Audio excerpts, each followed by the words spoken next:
श्रीमान् वेङ्कटनाथार्य कवितार्किककेसरी वेदान्ताचार्यवर्यो मे सन्निधत्तां सदा हृदि।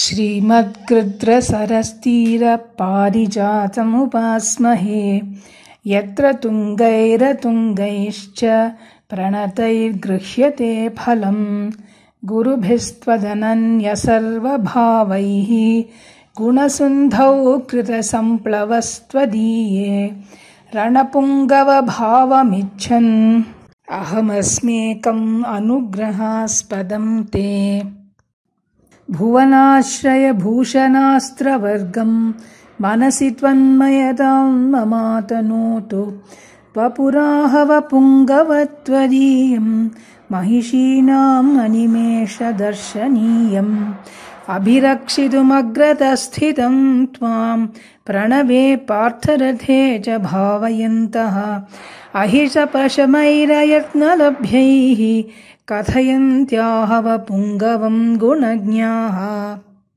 कमलानिरपाय धर्मपत्नी करुणाद्या स्वयं ऋत्विजो गुणास्ते अवनं शयतामहीनमाद्यं स च धर्मस्त्वदनन्यसेवनीयः।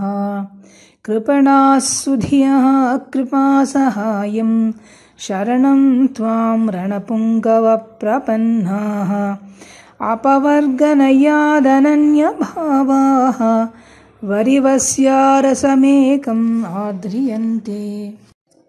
अवधीर्य चतुर्विधं पुमर्थं भवदर्थे विनियुक्तजीवितः सन् लभते भवतः फलानि जन्तुः निखिलान्यत्र निदर्शनं जटायुः। शरणागतरक्षणव्रती मां न विहातुं रणपुङ्गवार्हसि त्वं विदितं भुवने बिभीषणो वा यदि वा रावण इत्युदीरितं ते। भुजगेन्द्रगरुत्मदादिलभ्यैः त्वदनुज्ञानुभवप्रवाहभेदैः स्वपदे रणपुङ्गव स्वयं मे परिचर्या विभवैः परिष्क्रियेथाः।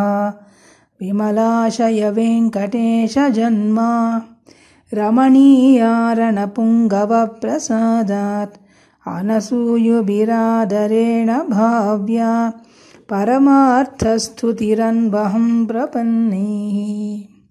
कवितार्किकसिंहाय कल्याणगुणशालिने श्रीमते वेङ्कटेशाय वेदान्तगुरवे नमः।